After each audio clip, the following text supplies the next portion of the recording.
السلام عليكم ورحمة الله وبركاته. إن الحمد لله نحمده ونستعينه ونستغفره ونعوذ بالله من شرور أنفسنا ومن سيئات أعمالنا. من يهده الله فلا مضل له ومن يضلله فلا هادي له، وأشهد أن لا إله إلا الله وحده لا شريك له، وأشهد أن محمدًا عبده ورسوله. أما بعد، فإن خير الحديث كتاب الله، وخير الهدي هدي محمد صلى الله عليه وسلم، وشر الأمور محدثاتها، وكل محدثة بدعة، وكل بدعة ضلالة، وكل ضلالة في النار. فأعوذ بالله من الشيطان الرجيم. بسم الله الرحمن الرحيم. قل يا أيها الكافرون لا أعبد ما تعبدون ولا أنتم عابدون ما أعبد ولا أنا عابد ما عبدتم ولا أنتم عابدون ما أعبد لكم دينكم ولي دين. وقال الله تعالى في موضع آخر: إن الدين عند الله الإسلام. وقال الله تعالى في موضع آخر: اليوم أكملت لكم دينكم وأتممت عليكم نعمتي ورضيت لكم الإسلام دينا. وقال النبي صلى الله عليه وسلم: من تشبه منه بقوم فهو منه، من تشبه به بقوم فهو منه। সম্মানীয় শ্রদ্ধেয় মুসলিম শ্রোতাবিন্দু, আজকে একটি গুরুত্বপূর্ণ বিষয় নিয়ে আপনাদের সামনে কিছুক্ষণ কথা বলবো। কথাটা হলো যে আমরা হলাম মুসলমান, আর ইসলাম হলো আমাদের ধর্ম। পৃথিবীতে অনেক ধর্ম রয়েছে, অনেক মতবাদ রয়েছে। প্রত্যেক ধর্মের আলাদা আলাদা নিয়ম রীতি রয়েছে, রসম রেওয়াজ রয়েছে, তেহওয়ার রয়েছে, উৎসব রয়েছে। প্রত্যেক ধর্মের একটা সীমারেখা আছে, একটা হুদুদ আছে, একটা দায়রা আছে। তাকে যদি সেই ধর্মে প্রতি দৃঢ় থাকতে হয়, সেই ধর্মের প্রতি বা ধর্মীয় যদি সে একজন ব্যক্তি হন, তাহলে সেই ধর্মের ভিতরে, আওতার ভিতরেই তাকে থাকতে হবে। প্রত্যেক ধর্মের একটা নিজ নিজ একটা কি বর্ডার আছে, একটা হুদুদ আছে, একটা রেখা আছে, একটা দায়রা আছে। সেই দায়রার বাইরে, সেই বৃত্ত, চার দেওয়ালের, সেই ধর্মীয় বৃত্ত বা চার দেওয়ালের বাইরে সে যেতে পারে না। ইসলাম আমাদের মনোনীত ধর্ম, আল্লাহর মনোনীত ধর্ম, আল্লাহর চয়নকৃত ধর্ম। আল্লাহ এই ধর্মকে, এই দিনকে, ইসলামকে, যে ধর্মের নাম ইসলাম, স্যালেন্ডার হওয়া, বা ইসলাম মানে পিস, শান্তি, শান্তির ধর্ম। ইসলাম বা নিজেকে, নিজের সব কিছুকে উৎসর্গ করে দেওয়া, বা সিলিম শব্দ থেকে এসেছে, যার মানে হলো শান্তি। এই শান্তিময় ধর্ম আল্লাহ নিজেই, যিনি এই নবমণ্ডল, ভূমণ্ডল এবং সব কিছুর স্রষ্টা, তিনি স্বয়ং এই ধর্ম তিনি দিয়েছেন। প্রত্যেকটি জিনিসের এক একটি করে ধর্ম রয়েছে। কোনো জিনিস, কোনো বস্তু নিজ ধর্ম ছাড়া তার অস্তিত্ব থাকতে পারে না। প্রত্যেক বস্তুর ধর্ম আছে। সূর্যের ধর্ম আছে আলো দেওয়া। দিনের বেলা সূর্য যদি আলো না দিয়ে অন্ধকারাচ্ছন্ন করে দেয়, তাহলে সূর্যকে সূর্য বলবো না। প্রত্যেকটি বিষয়ের কি আছে, নিজ নিজ ধর্ম আছে, বস্তুর নিজ নিজ ধর্ম আছে। পাখা, যে পাখা আমাদের মাথার উপর ঘোরে, সেই পাখা যদি হাওয়া না দেয়, তাহলে তাকে তো আর পাখা বলবো না। তার ধর্মই যদি না থাকে হাওয়া দেওয়া। লাইট, যে লাইট দিয়ে আমরা আলো মারি, সেই লাইটে যদি আলো না দেয়, আর অন্ধকার করে দেয়, তাহলে সেই লাইটকে লাইট বলবো না, কারণ তার ধর্মকে সে হারিয়ে দিয়েছে। তো প্রত্যেকটি বস্তুর ধর্ম আছে। আর মানব সমাজ, মানব যেহেতু এই পৃথিবীর সব থেকে শ্রেষ্ঠ সৃষ্টি, আল্লাহর আশরাফুল মাখলুকাত, এই পৃথিবীর বুকে, ধরাধামের বুকে শ্রেষ্ঠ মাখলুক, শ্রেষ্ঠ সৃষ্টি, তো তাদের ধর্ম থাকা আরও এটা প্রয়োজন। তো আল্লাহ রাব্বুল আলামিন এই প্রাকৃতিক প্রয়োজন মিটানোর জন্যই তিনি মানবতার জন্য, মানবের জন্য, মানব কুলের জন্য, আশরাফুল মাখলুকাতদের জন্য তিনি ধর্ম নির্দিষ্ট করে দিয়েছেন। পৃথিবীর শুরু থেকে নিয়ে কিয়ামত আসা পর্যন্ত তিনি ধর্ম ফিক্স করে দিয়েছেন যে ধর্মের নাম হলো ইসলাম। ইন্নাদ-দীন ইনদাল্লাহিল ইসলাম। অনেক ধর্ম রয়েছে, অনেক মতবাদ রয়েছে, অনেক কিছু রয়েছে। এই সমস্ত কিছুকে বাদ দিয়ে আল্লাহ রাব্বুল আলামিন যে দিনকে, যে ধর্মকে আমাদের জন্য তিনি স্পেশাল করে দিয়েছেন, নির্দিষ্ট করে দিয়েছেন, সেটা হলো কি? দ্বীনে ইসলাম। আর দ্বীনে ইসলাম পরিপূর্ণ একটি দিন।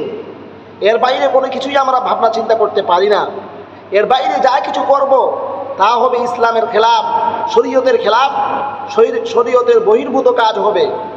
কারণ জিনার উপর আল্লাহ রাব্বুল আলামিন এই ধর্মের গাইডলাইন, কোরআন মাজিদ এবং শরীয়ত যার উপর তিনি নাজিল করেছেন, প্রিয়নবী জনাবে মুহাম্মদুর রাসূলুল্লাহ সাল্লাল্লাহু আলাইহি সাল্লাম, তার জীবদ্দশায় তিনি এই দিনকে, ইসলামকে, এই ধর্মকে তিনি পুরোপুরিভাবে কমপ্লিট করে দিয়েছেন। আল ইয়াউমা আকমালতু লাকুম দীনাকুম ওয়া আতমামতু আলাইকুম নি'মাতি ওয়া রাদিতু লাকুমুল ইসলাম দীনা। আজ তোমাদের জন্য তোমাদের দিনকে আমি পরিপূর্ণ করে দিলাম, আর তোমাদের জন্য আমি দ্বীন ইসলামকে তোমাদের জন্য নির্দিষ্ট করে আমি রাজি খুশি হয়ে গেলাম। তো নবী সাল্লাল্লাহু আলাইহি সাল্লামের জীবদ্দশায় তিনি এই দিনকে কমপ্লিট করে দিয়েছেন।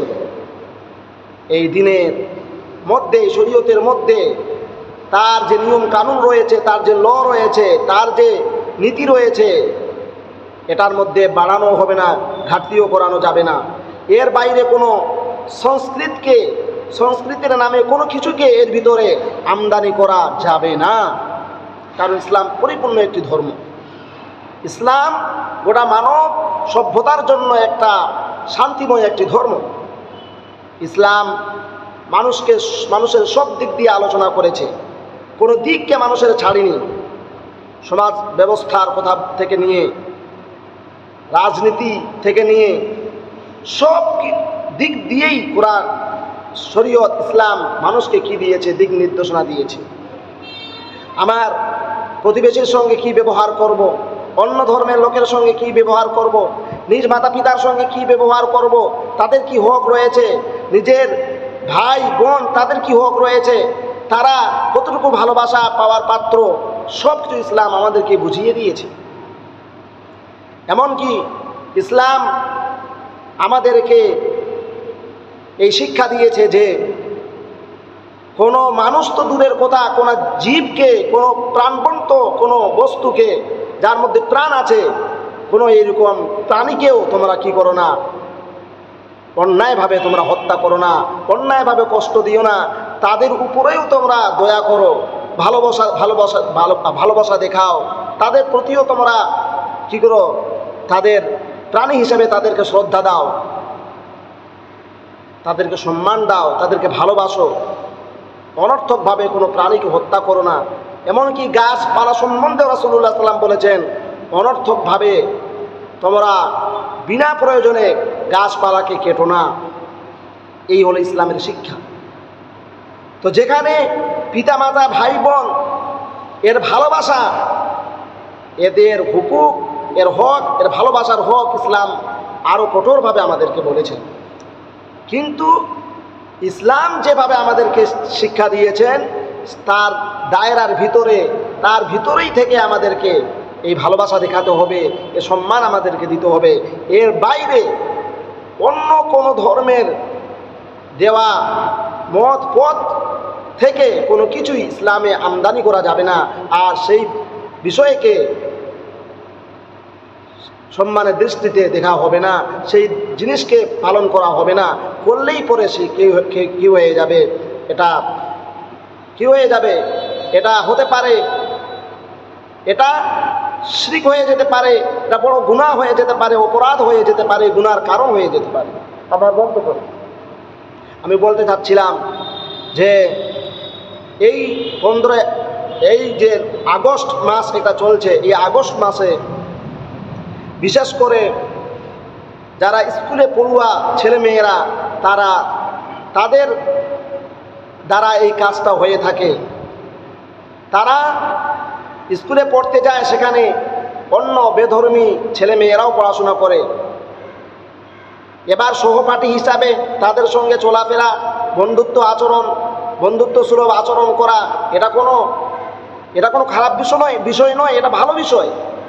কিন্তু বন্ধু সুলভ আচরণ করতে গিয়ে তাদের ধর্মীয় কৃষ্টি কালচারকে আমি সেটাকে আপনিয়ে নেব, সেই কৃষ্টি কালচারকে আমিও করতে লাগবো, তো সেখান থেকেই আমার জন্য কি হয়ে যাবে, সেখান থেকেই আমার জন্য অনেক বড় গুনাহের কারণ হয়ে যাবে, অনেক বড়, এটা ইসলাম যে আমাদের ধর্ম, এর বিপরীত একটি কাজ হয়ে যাবে। কোনো ধর্মের কোনো উৎসব, কোনো তেহওয়ারে, বেধর্মীদের কোনো তেহওয়ারে মুসলমানরা সামিল হবে না। যেমন এই আগস্ট মাস আসলে পরে কি করা হয়, রাখি বন্ধন নামে একটা উৎসব আছে, হিন্দুদের উৎসব। এই উৎসবের অনেক কাহিনী আছে, অনেক ইতিহাস আছে। কিন্তু যতই ইতিহাস থাকুক, এই রাখি বন্ধন যেহেতু হিন্দুদের একটি তেহওয়ার, তাদের একটি উৎসবের একটি বিষয়, এটা মুসলমানেরা কোনোভাবেই এই উৎসবে অংশগ্রহণ করতে পারে না। হ্যাঁ, আমরা তাদেরকে আমরা কি করব, ভালোবাসবো, বন্ধুত্ব আচরণ রাখবো, বন্ধুত্ব সুলভ তাদের সঙ্গে চলাফেরা করব, কিন্তু আমরা তাদেরকে বলবো, ভাই, আমাদের ইসলামে কোনো বেধর্মী কোনো উৎসবে সামিল হয়ে সেটা করা, এটা আমাদের ধর্মে অনেক বড় একটা পাপের কাজ, অনেক বড় একটা গুনাহের কাজ, আমরা এটা করতে পারি না। এইভাবে তাদেরকে বুঝাতে হবে। রাখি বন্ধন, যা রক্ষাবন্ধন নামে পরিচিত, একটি হিন্দু উৎসব, যা ভাই ও বোনের মধ্যে ভালোবাসার প্রতীক। এই উৎসবে বোনেরা তাদের ভাইদের হাতে রাখি পবিত্র সুতো বেঁধে দেয়, যা ভাইয়ের সুরক্ষা ও মঙ্গলের জন্য আশীর্বাদ স্বরূপ। যদিও এটি একটি হিন্দু উৎসব, কিন্তু এটাতে মুসলমানেরা কোনোভাবেই কিন্তু এটাতে অংশ নিতে পারে না। রাখি বন্ধনের ইতিহাস অনেক পুরনো এবং এর সাথে বিভিন্ন কিংবদন্তি ও পৌরাণিক কাহিনী জড়িত। এর মধ্যে একটি উল্লেখযোগ্য ঘটনা হলো 1905 সালের বঙ্গভঙ্গ বিরোধী আন্দোলন। সে সময় রবীন্দ্রনাথ ঠাকুর এই উৎসবকে হিন্দু মুসলিম সম্প্রদায়ের মধ্যে ঐক্য ও সংহতির প্রতীক হিসাবে উদযাপন করার জন্য আহ্বান জানিয়েছিলেন। তিনি কলকাতা, ঢাকা ও সিলেটের মানুষকে এই উৎসবে যোগ দিতে এবং পরস্পরের হাতে রাখি বাঁধতে উৎসাহিত করেছিলেন, যা ব্রিটিশ সরকারের বঙ্গভঙ্গ নীতির বিরুদ্ধে একটি শান্তিপূর্ণ প্রতিবাদ ছিল। ঐতিহাসিকভাবে রাখিবন্ধন ভাই বোনের সম্পর্ককে উদযাপন করে। এই উৎসবে বোনেরা তাদের ভাইদের হাতে রাখি বাঁধে, যা ভাইয়ের দীর্ঘায়ু ও সুস্বাস্থ্য কামনা করে, বিনিময়ে ভাই বোনকে সুরক্ষা এবং সমর্থন করার প্রতিশ্রুতি দেয়। আমার বন্ধুগণ, মুসলিমদের জন্য করণীয় হলো রাখি বন্ধন একটি অসাম্প্রদায়িক উৎসব হিসেবেও পালিত হতে পারে। মুসলিম সম্প্রদায়ের মানুষও এই উৎসবে যোগ দিতে পারেন। কেউ কেউ এটা বলেন যে এটা অসাম্প্রদায়িক একটা উৎসব, এটাতে মুসলমানরাও কি যোগ দিতে পারে না, মুসলমানেরা এটাতে কোনো রকমভাবে যোগ দিতে পারে না। হ্যাঁ, মুসলমানেরা নিজের ভাই বোনদের জন্যও তারা প্রতিনিয়ত দোয়া করবে, তার ভালো থাকার জন্য, তার মঙ্গল কামনার জন্য, তার সুস্থতার জন্য। আমাদের ধর্ম আমাদেরকে অনেক কিছু শিখিয়েছে। নিজের ভাইকে, নিজের বোনকে কী করার জন্য, তার স্বাস্থ্যের, তার জীবনের মঙ্গল কামনার জন্য আমাদেরকে ইসলাম শিখিয়েছে, শিক্ষা দিয়েছে। কিন্তু আমরা কোনোভাবেই অন্য ধর্মের কোনো তেহওয়ারকে, ধর্মীয় অনুষ্ঠানকে আমরা পালন করতে পারি না। কারণ কোরআন বলেছে, কুল, হে নবী আপনি বলে দিন কাফিরদেরকে, যারা ইসলাম ধর্মকে মানে না তাদেরকে বলুন, কুল ইয়া আইয়ুহাল কাফিরুন, বলো হে কাফিরেরা। এখানে কাফির মানে কোনো হিন্দুকে বা কোনো ধর্মকে এখানে টার্গেট করে বলা হচ্ছে না। এখানে কাফির মানে যারা মানে না, যারা ইসলাম ধর্ম মানে না, পালন করে না, তাদেরকে কাফির বলা হয়। কোনো জাতিকে, কোনো ধর্মকে খাস করে কাফির বলে না। কাফির এটা আরবি শব্দ, যার মানে হলো গোপন করা, সত্যকে গোপন করা, বা যার মানে হলো অমান্য করা, যার মানে হলো না মানা। তো আপনি মানেন না, পৃথিবীর কোনো ধর্ম, কোনো যারাই হোক, যারা ইসলামকে মানে না তারাই কাফির, মানে সে মানে না। এটাকে আবার অনেকেই গালি মনে করে। এটা আরবি শব্দ, কাফির মানে অমান্যকারী, মানে না। কুল ইয়া আইয়ুহাল কাফিরুন, বলো হে কাফিরেরা, লা আ'বুদু মা তা'বুদুন, আমি তার ইবাদত করি না যার ইবাদত তোমরা করো। ওয়ালা আনতুম আবিদুনা মা আ'বুদ, এবং তোমরাও তার ইবাদতকারী নও যার ইবাদত আমি করি। ওয়ালা আনা আবিদুম মা আবাদতুম, এবং আমি ইবাদতকারী নই তার যার ইবাদত তোমরা করে আসছো। ওয়ালা আনতুম আবিদুনা মা আ'বুদ, এবং তোমরা তার ইবাদতকারী নও যার ইবাদত আমি করি। লাকুম দীনুকুম ওয়ালিয়া দীন, তোমাদের জন্য তোমাদের কর্মফল, বা তোমাদের ধর্ম আমাদের জন্য আমাদের ধর্ম। তো এখানে কোনো বিদ্বেষের কোনো কারণ নেই, কোনো হিংসার কোনো কারণ নেই, কোনো ঝগড়ার কোনো কারণ নেই। আপনার ধর্ম আপনার কাছে, আমার ধর্ম আমার কাছে। আপনি রাখি বন্ধন পালন করুন, আপনি যে কোনো উৎসব করুন, আপনি আপনার ধর্ম পালন করছেন, কোনো রকম কোনো বিদ্বেষের, কোনো হিংসার, কোনো ঝগড়াঝাটির কোনো কারণ নেই। আমরা আমাদের ধর্ম ইসলামকে পালন করছি, সেখানে আপনাদেরও কোনো হিংসা বিদ্বেষের কোনো কারণ নেই, আমাদেরও কোনো হিংসা বিদ্বেষের কোনো কারণ নেই। কোরআন ইসলাম আমাদেরকে কত সরলভাবে, সঠিকভাবে আমাদেরকে বুঝিয়ে দিয়েছে। তো রাখি বন্ধন সেটা আপনাদের উৎসব, আপনারা আপনাদের, হিন্দুরা হিন্দুদের অনুযায়ী, তাদের অনুযায়ী তারা নিজের ভাইকে আশীর্বাদ দিবে না বোনকে আশীর্বাদ দিবে, সেটা তাদের ব্যাপার। আমাদের ইসলাম আমাদেরকে শিখিয়েছে যে অন্যদেরকে আমরা কিভাবে আশীর্বাদ করব, কিভাবে তার জন্য মঙ্গল কামনা করব, সেই নীতি অনুযায়ী আমরা সেটা পালন করব। কিন্তু মুসলমান সমাজ আজ এত অজ্ঞতার দিকে চলে গেছে, বিশেষ করে স্কুল পড়ুয়া ছেলেরা এবং তাদের বাবা মারা, তারা বাচ্চাদেরকে কি শিক্ষা দিতে হবে, কি বুঝাতে হবে, কোন বিষয়টা করা যাবে না, কোন বিষয়টা করা যাবে, এই বিষয়ে আমরা বাচ্চাদের যারা অভিভাবক, বাবা মা, পিতা মাতা, তারা কর্তব্য আমরা পালন করতে পারি না। আপনার ছেলে, আপনার সন্তান স্কুলে গিয়ে যদি অজান্তে শিরিক করে ফেলে, শিরিক হয়ে যায়, শিরিক করে ফেলে আল্লাহর সঙ্গে অংশীদার সাব্যস্ত করে, কত বড় অপরাধ হবে, কত বড় গুনাহ হবে, যেটা কোনো মাফ নেই, শিরিক হয়ে যাবে। এইভাবে করে লক্ষ্মী পূজা আসে, স্কুলে হয়, তারপর রাখি বন্ধন হয়, আরও অনেক কিছু হয়, যেটাতে তাদের সঙ্গে সামিল হয়ে বাচ্চারা এটা করে, স্কুল পড়ুয়া মুসলিম ছেলেরা, ছাত্রছাত্রীরা এটা করে। এটাতে আমাদের ভাইচারার দিক দিয়ে যদি দেখি আমরা, এটা হওয়ার প্রয়োজন ছিল যে তারা অন্য ধর্মীয় ছেলে আছে তাদেরকে এটা থেকে বিরত রাখা, কারণ তাদের ধর্ম, বাচ্চারা, ছেলেরা তো কিছুই বুঝে না, তাদেরকে এটা থেকে বিরত রাখা, এটা ভালোবাসার বড় প্রতীক হতো যে মুসলিম ছেলেরা এটা থেকে তারা দূরে থাকবে। কিন্তু না, আজকাল কি করা হচ্ছে, আমদানি করতে বাধ্য করা হচ্ছে, সেই বিষয়টি করতে বাধ্য করা হচ্ছে। এটা করা কোনো মতোই ঠিক নয়। কোনো ধর্মের উপর ধর্মের মানুষদেরকে কোনোভাবে আমরা জুলুম করে, অত্যাচার করে নিজের ধর্মে আনতে বাধ্য করতে পারি না, কোনো ধর্মেই করতে পারে না। ধর্ম মানুষ ধর্মের কর্ম করে অন্তর থেকে। কর্ম করা বা ধর্মকে মানা এটা জুলুম জবরদস্তি করে কাউকে করানো যায় না।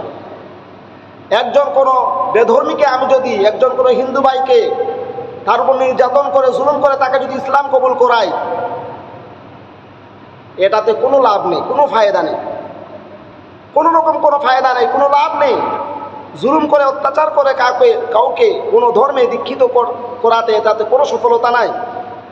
কারণ আন্তরিকভাবে সে আপনার খোদাকে, আপনার প্রভুকে সে মানবে না। আর এটা হলো অন্তরের সঙ্গে কানেকশন। আল্লাহকে মানা, ভগবানকে মানা, কোনো দেব দেবতাকে মানুষ পুজো করে, অন্তরের সঙ্গে সম্পর্কিত। অন্তর যদি এখানে সন্তুষ্ট না থাকে তাহলে জোর জবরদস্তি করে, জুলুম করে, অত্যাচার করে কোনো মানুষকে কোনো ধর্মের কাজ করানো যায় না। আল্লাহ রাব্বুল আলামিন যেন আমাদেরকে বুঝার এবং সেই মোতাবেক চলার জন্য আমাদেরকে তৌফিক দান করে। আমার মুসলিম ভাই বোনদেরকে বলবো, রাখি বন্ধন, ক্রিসমাস, এইরকমভাবে যে হিন্দুয়ানা কিছু রসম রেওয়াজ রয়েছে, এইগুলো তাদের তেহওয়ার, তাদের উৎসব, এগুলোতে আমরা কোনো মতেই সামিল হতে পারবো না। হ্যাঁ, হিন্দুরা, অন্য ধর্মের লোকেরা আমাদের তেহওয়ারে, আমাদের উৎসবে তারা শরীক হতে পারে, আমরা ওয়েলকাম জানাবো। কিন্তু মুসলিম হিসাবে আমি এটা করতে পারি না, আমার ইসলাম আমাকে এটা সমর্থন করে না, এটার ইজাজত আমাকে দেয় না। আল্লাহ রাব্বুল আলামিন আমাদেরকে বুঝার তৌফিক দান করে। রাসূলুল্লাহ সাল্লাল্লাহু আলাইহি ওয়াসাল্লাম বলেছেন, যে বা যারা অন্য কোনো সম্প্রদায়ের, অন্য কোনো ধর্মের লোকের সাদৃশ্য অবলম্বন করবে তারা তাদের মধ্যেই গণ্য হবে, তাদের সঙ্গেই তাদের হাসর হবে। তাহলে এটা থেকে আমাদেরকে বাঁচতে হবে। আল্লাহ রাব্বুল আলামিন আমাদেরকে এগুলো থেকে বাঁচার এবং সেই মোতাবেক চলার তৌফিক দান করুক। রাখি বন্ধন উৎসবে মুসলিম ছেলে মেয়েদের সামিল হওয়া বড় ধরনের একটি পাপের কাজ। আমার ভাই বোনদেরকে বলবো, এটা থেকে আমরা বিরত থাকবো, দূরে থাকবো। আসসালামু আলাইকুম ওয়া রাহমাতুল্লাহি ওয়া বারাকাতুহু।